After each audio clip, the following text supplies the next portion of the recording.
Hello, my friends. Namaste. I'm Jill Loftis of Nuit Astrology. Welcome to your planetary energy forecast for the week of August the 21st, 2023. Every week, it seems, I've been saying this, and it repeats again this week. Lots of blessings, lots of challenges, right? So this is when we can really take some energy and move forward. There's a lot of beneficial Mars firing this week from that beautiful placement in Virgo.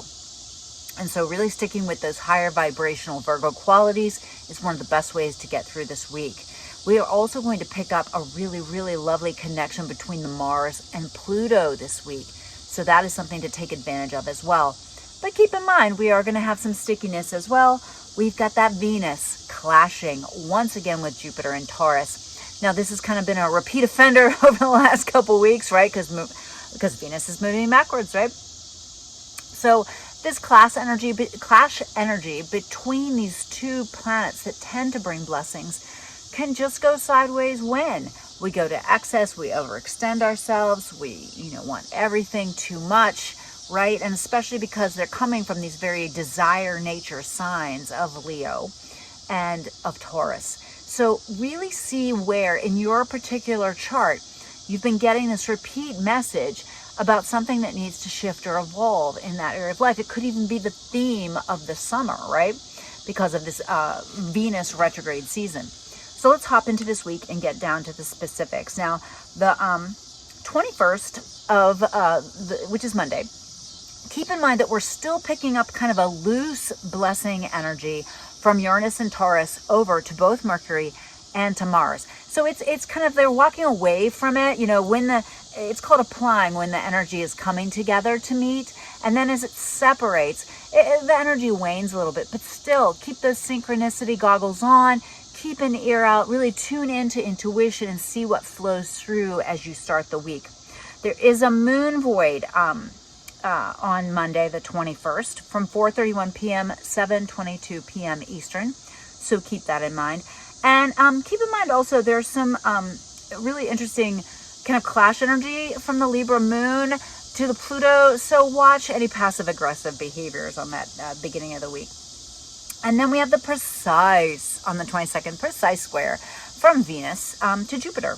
And, again, don't go over the top. Remember, the Venus is retrograde. Things might not have sticking power. We also have Mars stepping right into the opposition with Neptune. So there could be, even though, you've got this drive and energy that you want to move forward, the Neptune is there, which could really bring in some confusion or fog. So we have to kind of just make sure we're seeing things clearly, find that balance between inspiration and confusion, right? We had this aspect last week. I think it was last week with the Mercury. No, Mercury's going retrograde. I think it just started last week. You have to remember, especially with these slow moving planets, sometimes the energy just builds and you start to feel it, and then it gets exact, and it's like that old adage that we talk about where you put the frog in the water and you slowly turn up the heat and it doesn't even realize that it's happening, and it realizes, oh no, what have I gotten myself into, right? Because it builds. So keep in mind, look for that, make sure you're really gaining clarity, and I always call Mars opposite of Neptune boldly going in the wrong direction. I have done that many times in my life.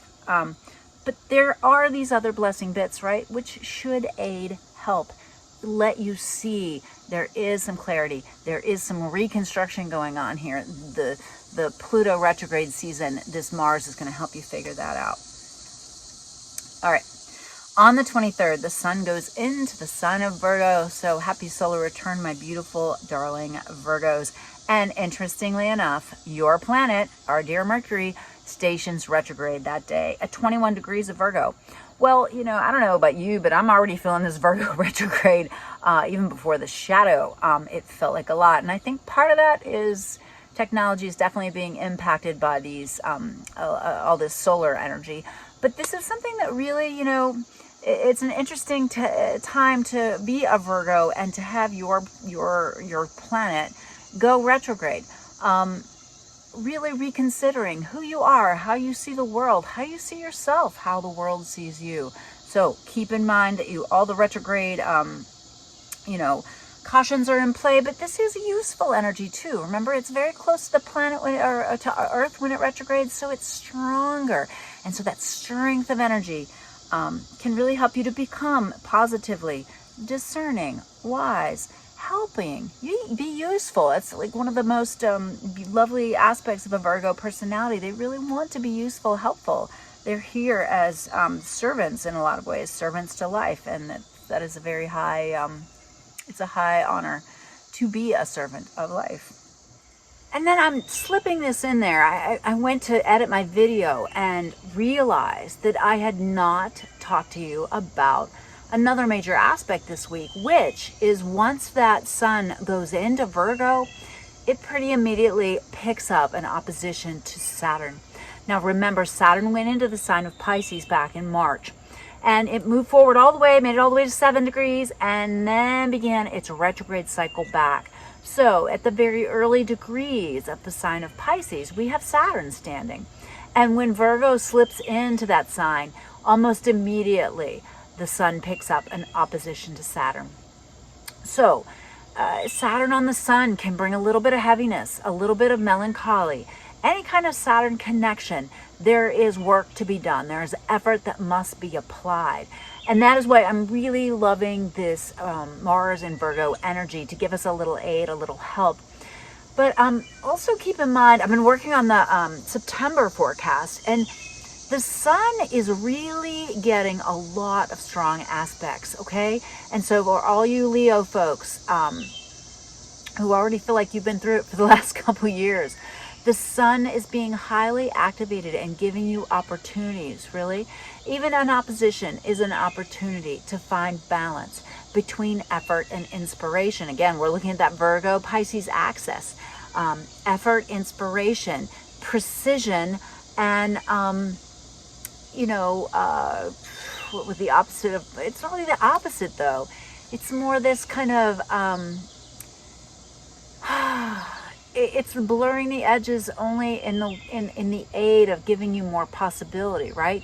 That narrow-mindedness of what is perfect with that Saturn in Pisces, which says, wait, there's more infinite possibilities of what that perfection could look like. Now, of course, that Pisces energy can be a little slippery, and Saturn is there. You can't really see where the floor is beneath you. I've described that a couple times. And then remember that Neptune is there. The Neptune and Mars are going to be in that engagement as well. So with all this heavy hitter energy standing across the sky from Virgo with the retrograde, it is very much a serious time period for all of you Virgo suns or anyone with major Virgo placements. Those energies are really being challenged in a big way, and it's important to find that structure that you can apply to your vision, and to base that structure in an inspired spiritual foundation that comes from where you've been healed and not where you've been hurt. All right, on the 24th, we pick up that exact trine from Mars in Virgo to that Pluto in Capricorn. I really dig that energy. Really use it the best you can. That is a moon void time that evening, or actually the middle of the night for East Coast, 1:10 a.m. to 4:07 a.m. Eastern. So other time zones, take note of that. On the 25th, we have a lovely Sagittarius moon that is going to trine Venus and Leo, but it's going to square the Mercury. And, Sagittarius moon can be very, just rawr. So watch your mouth, little watch the mind, watch the mouth situation here on the 25th. And on the 26th as well, because that Sagittarius moon is also going to square Neptune and Mars, right? So no rash decisions, no over-the-top impulses. Moon void 7:56 a.m. to 9:05 a.m. Eastern that morning. And then it shifts into Capricorn and picks up some blessings to the Sun in Virgo and to the Saturn. So as long as you can monitor that little bit of a difficult Sagittarian moon energy those couple days, you'll be fine. On the 27th, we take note because Mars is going to move into Libra. Now, I would also watch the day or two before that, because when Mars gets to the very last degrees, he gets a little grr about wrapping up his curriculum in that sign. And so really watch that Virgo area of life. Watch out, people might be really wanting things their way, right? It's kind of my way or the highway energy. But then it shifts into Libra, where we have to be a little bit more cautious and careful about passive aggressive behaviors, about, not really wanting to say what we want, but wanting it to go that way, right? And then we also have to watch any self-deprecation, any putting, other people's needs or wants and desires in front of ours in some, kind of self-sacrificing, this is Shadow Libra, kind of energy. I'm a Libra rising, believe me, I understand this. And so just keep an eye on that during that little season when we have Mars moving into that Libra energy. We also are going to really watch that Mars in Libra, because remember, the South Node is there, and it is highlighting for us negative partnership associations, or where we do not participate in partnerships in our highest and best interests. Remember, in any partnership, what's good for you, what's truly good for you, is going to be good for the partner as well, right? So self-sacrifice, every so often, right, we have to do these things for other people. That might involve a certain amount of sacrifice, but to sacrifice your own needs, wishes, wants, desires in the long term, in the big picture, is not beneficial. So that may be very highlighted during this Mars journey through the sign of Libra. All right. Well, once again, I've already done the tarot, and it has some very strong opinions about how to handle this week in particular. So stick around for the tarot if you have a hot minute. I hope this was useful and helpful. I wish you the most amazing week. I'm really intrigued to see what we all get accomplished despite these retrogrades. I really feel like there's just an enormous amount of energy guiding us into our future. Check that out, and I hope you have a wonderful week. Bye. Hello, my beautiful friends, and welcome to your planetary energy forecast for the week of August the 21st. This month is flat flying. And I'm saying that I'm recording this on like the 3rd. All right. So this is our Isis Lotus spread for the week. Lets us know how we should handle the energies. 2 different ways to kind of work with things. Definitely been some energy of endings, new beginnings, moving away from something, moving towards something else.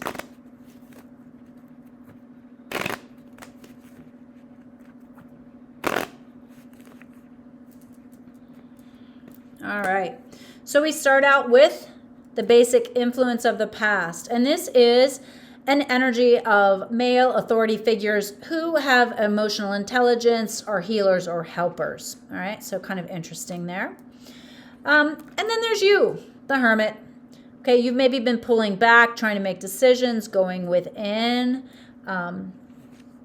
the environment, the world, assurance of success, all right? Trust this process, trust the universe. And as these things come together, there is a fear of loss or theft, of it being taken from you, or something not going the way you want. Definitely a card of fear. Key card of the future, 3 of Wands. Don't worry, you are moving in the right direction. Opposing forces, we've got the Emperor, you being large and in charge, making some big decisions. Or strength, approaching it in a more yin, feminine way, being more passive, being more patient. This is more action-oriented. This is a little bit more receptive. Near future detail, choices, 7 of Cups. You can't do everything well, so edit, refine, refine, refine. The modifiers, the Empress on the Emperor side. So Emperor and Empress, creative rebirth. Really look at your Venus or retrograde lessons. On the other side, the Hierophant. This would suggest doing things a more traditional way or seeking the advice of a professional. All right, very interesting cards. All right. With the Empress, on that Emperor side, we have the 5 of Cups. So don't be so focused on what's not worked out. Focus on what has. Focus on abundance and gratitude. With the Hierophant on the strength side, Knight of Swords, apply some logic. Really take action logically. Use your brain. progressions. The Hanging Man on that Emperor side. Boy, that was the same as last week. So there might be this like kind of feeling that things are not quite ready to move forward. That's because of the retrogrades. That's okay. Things will start to move forward in October. October is going to be like cranking it forward. And on the strength side, we have the Devil. Got to watch out for sneaky people, addictive tendencies, your darker, heavier emotions like anger, like attachment. On the Emperor side with the Hanging Man, 10 of Wands. My goodness, I think we got this before. Don't make it so hard. Don't just feel like you're like, okay, I'm just going to, over effort when there's not something to be done yet, right? The Hanging Man says you got to wait. So don't, you don't have to be doing 50 push-ups while you wait, right? You might need to delegate. You might need to ask for help. And then over on this strength side with the Devil, 9 of Swords. My goodness, the mind. The mind is not your friend right now. Use your mantra practices. Use anything that stabilizes and grounds you. Journal. Work it out. Go for a run. Go for a walk. Be cautious, okay? This receptivity kind of feeling from the Strength card can really make you soak up other people's emotions. And so they might be coming to you for help. You have to be very logical about it, but watch that you don't, I often say this to people. When you're trying to help somebody, you don't have to ride the roller coaster with them, right? If they want to ride the roller coaster, that's up to them. But you don't have to get in the seat next to them or in front of them or behind them either. Step away, have some healthy boundaries. On this other side, looks like you're really prepping for something, but it's just not coming together maybe on the timetable that you would like. And so just watch that. Don't get impatient, all right? Well, I hope this was helpful for the week. Have an amazing week, my friends. I'll see you soon. Bye. She's scattered today.